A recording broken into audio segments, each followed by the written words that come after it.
Hey everyone, welcome back to the Den Fireworks. Today's video, we are doing Make It Rain canister shells by Sunwing Fireworks.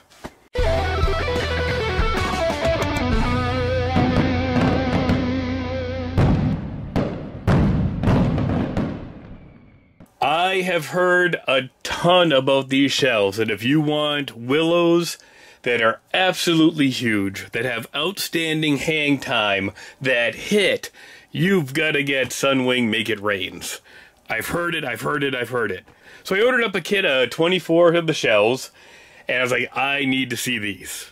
I got them, I opened up the box, and then I noticed that even though we have 24 shells in this kit, we only have 6 effects. We've got gold tie willow with red plum, with green strobe, with blue, with crackling, with white strobe, and with Chris. And then I got really disappointed, because I've only got 6 effects in here. Even if they are great shells, I wanted to see more of them. And then what, I'm just going to demo 6 shells. And then I got a thought. I've started poking my cakes. On the last shoot, it was the first time I poked my cakes. I ended up poking probably 12 cakes or so, and absolutely got hooked. This show, I have poked all 80 cakes. The only ones I'm not poking are the ones that I'm using as effects with the barrage candles, because I want that little extra fuse time to burn to let the Roman candles catch up. So it is now time to also try poking and matching some canister shells. So, for today's demo, I am going to go with my 6-shot rack. I'm going to load shells 1 through 6 and do these with the green Visco and get an individual look at each shell as it goes. Then, we're going to take this 18-shot rack and I'm going to take all of the red plum and I'm going to match all 3 of these shells in series, so all 3 should pop at the same time. So we'll have one left, right, and center. And then we're going to go to the second row. We're going to go green strobe. We're going to go blue. Crackling I'm going to put last. White strobe, cherry. We'll do the crackling on the last. I will manually fire these with the remote. I'm not going to pre-program it or schedule it just to auto-fire. That way I can hit the button. These 3 should all launch at the same time, break at the same time. We can let them hang, drape, get a good look at them. And then, boom, we'll hit the second one. Instantly, all 3 of these should fire, go up in order, and look beautiful. So let's open this kit of Make It Rain shells up. Check out the mortar that's included in here. Take a quick look at these shells. And then we'll get the 6-shot rack ready. And then I'm going to show you how I'm going to do the initiators in series and how I'm going to prep the shells. I'm not going to poke them and actually put the matches in them until I am out in the field on the day of the shoot. And if I have time, I'll bring the camera out there, show you the rest of it as well. So, taking these shells out, we have the 4 sets of 6 shells. They are all the exact same shells. We've got blue, crackling, white strobe, green strobe, red plum, and with cherry on all the way down the line. Each 6 of the shells, we've got the normal base, we've got Sunwing Make It Rain, 12-inch tube, standard plug, our normal fiberglass mortars. So I'm going to pull these apart and separate them, and I'm going to do them in order on the box. Except I'm going to move crackling to the last. So we're going to do red plum, green strobe, blue, white strobe, cherry, and then crackle finale. And then I'll get these shells split apart, separated, get them prepped to be poked, and we'll show you that. Alright, for the first 6 Make It Rain, I have them all fused up with the 24 to 28 second green safety fuse. We got those going down the line, and these cans are completely stock the way they were. I'm using the lead fuse just the way you normally would and dropping them in. So I have never done this before, but here is the way I am going to do it. I have all of my shells lined up in the order I want to fire them. And I'm going to be taking these wrappers off to expose the fuse, because I'm going to pull the fuse on all of them. Some of them I'm going to poke the hole, make it bigger. Some of them I'll just do a little cut on the lift cup and put that in. But, so I don't get confused about which shells are which, on the bottom of these I am just going to put the number of what row that they're going to be going in. So I'll have all of my ones. Okay, so now I won't get confused about which ones are which. Take this wrapper off because it's not going to do us any good being on there.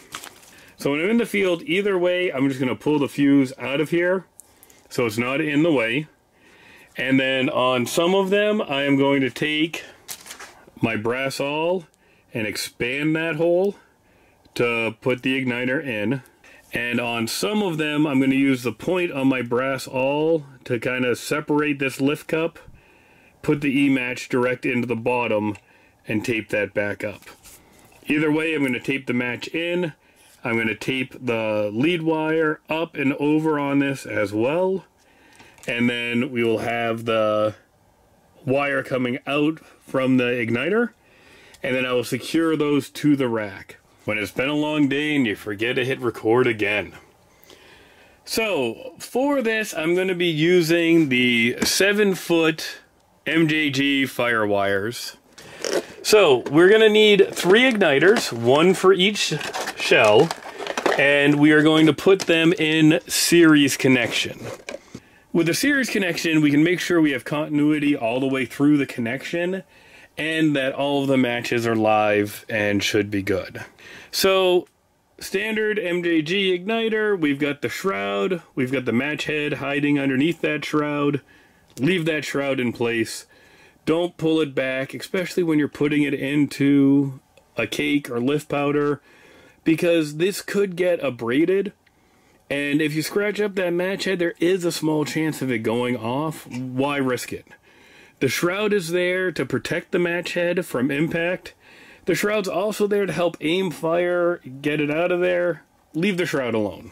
All of these igniters come pre-shunted. Now, what shunting means is that these wires are twisted together and shorted out. Because electricity is lazy and it takes the path of least resistance, if these wires are separate and a shock comes through, it's going to run all the way through down this wire and set off that match head. And that can happen with just a regular static shock, or lightning going off in the background, or any kind of electrical signal. But if you have this shunted and these are twisted together, that electricity is going to be lazy and it's going to go from A to B. Because it can jump right here to right here, it's not going to want to jump all 7 feet of this wire. While we're doing this, we are going to have these unshunted. So be careful. Don't be anywhere where you're going to be getting a shock. And make sure you yourself are grounded if you want to be ultra careful, or just do this outside. Now, the MJGs usually have this part of the cable stripped off a little bit, so you can pull this apart and split the wire down. Now, when I actually put these in, we're going to split it down more, but right now I need a little bit of connection, and this side is going to go into my unit. This side is going to start my series connection, and you can just pick any side you want. So if we put that down, we can then grab our next match that is going to be in the series. We're going to unwind this, and you see how these wires are crossed? Shunting is good, and as soon as we're done prepping this, we are going to re-shunt these as well. So we've got our little part with the split here. We're going to pull that apart, and we're going to split this down. We're then going to take 2 of these sides, and we are going to twist these together to make a new wire connection in here. So this is now one continuous wire. Gonna bend that down so we've got good continuity. And then I'm actually gonna take this, loop it around, down, through, and just do a slip knot on here. Now, if these get tugged and pulled, that slip knot just gets tighter and is not gonna rip apart our connection there. Then, we don't wanna get any type of signal through here and get an accidental short. So we're just gonna take some electrical tape, fold it around, wrap it up over that end to protect this end. Now, if I put this side into my unit and this side into my unit, this acts as one cable and both of these matches would fire right then. But because we're doing 3 shells, we want 3 cables. So now we're going to take this third one and we're going to do the same thing.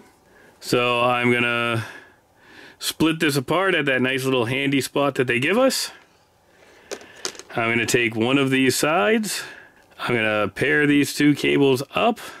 We're going to twist those together, get them on there with a nice join. I'm then going to bend them over, bend it over and down so that's a nice firm connection. And I'm just going to wrap this around, go through for a quick slip knot, and pull that up so this is joined together.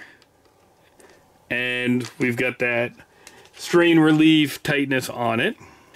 And now we're just going to tape that loose end up. We want to insulate it. We want to make sure we're not going to get shorted out. We're going to make sure that we're trying to cut down the chance of power going into this as well. So we're going to take that tape off. And now we've got a circuit of 3 E-matches that will all fire at once in series. We can then take these 2 end cables. So I'm going to twist those together to shunt them. And then, you know what, I can just take this little shield that was on it to begin with, put that on, and now these should be good to go for when I'm ready. And I can tie these back up with a couple loops just so they don't all fall apart in between. But now I have 3 matches in a series connection, and when I hit that point on my unit, all 3 of them are gonna pop. That should let all of my shells pop at once, and this should look and sound magnificent. Let's go find out. Thanks, everyone. So after that big long description of how to wire stuff up in series, I actually got these lovely little devices the day of my shoot, swapped out a couple of my canisters to use these instead, and it worked awesome. So these are Muuxbrds, but it's Muuxbrd.com. I ordered some 4-port and 12-port ones in serial to see if they would work with my happiness system, my little cheap Chinese system. How it is set up is you put in a wire that you supply on this side. So I ran a whole bunch of scab wire off onto that. So I can have this 10 feet from my unit. And the 4-port one gives you 4 quick plug connectors that you can hook initiators up to. Now, it also comes with these little jumpers, so if you don't have something in the spot, then you put a jumper on to make sure it has continuity all the way through. So the 4-port boards come with 2 jumpers available, because let's face it, if you only needed 1, you're not going to use this. If you need 2, you have 2 spaces, you put the jumpers on. I was using 3 for the cans. I put in my 3 quick plugs, take one of the jumpers off the side, and just put the jumper on this, and I have continuity passing all the way through. So this lets me use quick plugs on my happiness system, and it allows me to really easily have a serial connection that I can just hook up and put a quick plug in. This is one that I had actually fired during the show. The quick plugs just snap right in. You have the numbers 1 through 4 right on the top. And I'm going to be testing the 12-port ones as well, because I'm really wondering how many those Happiness System can fire, or the Bluesicon DC24A, can it do up to 12 matches on it? It's gonna be an interesting test, I think. Once again, not sponsored by these guys. I bought them all with my own money. I was really curious to see if they would work with my system, and I was really pleased that they did as well. And then, because I'm cheap and I don't have a bunch of quick plugs, one of the reasons I kept these spent matches here is I plan on cutting the end off, stripping this back, and tying in some more igniters right on it, so then I can still use the quick plugs again. Anyway, now we're gonna go and look at those Make It Rain shells. I am going to let you know that not all of the 3 packs fired. It wasn't due to the Muuxbrds, it wasn't due to the serial connection, it was due to some idiot brought the wrong P4 remote out and hooked up District 17 instead of District 16. There was a cake that exploded earlier, and it actually blew apart one of the Muuxbrds and knocked quick plugs everywhere. So when one didn't fire, I ran out, I checked that one. I assumed the others weren't working as well. I didn't look that I had the wrong district out there. So that's my bad. And I have a pile of the shells still that I stripped down, ready to go again. I took the matches out before I brought them back inside, so I can fire these ones again. And just, you know, remove the tape, put a new match in the hole, and I'll do them again. But it's still the full 6 shells, and 2 of the sets of 3 worked, and it looks so good, I left the footage in.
Nine did not go.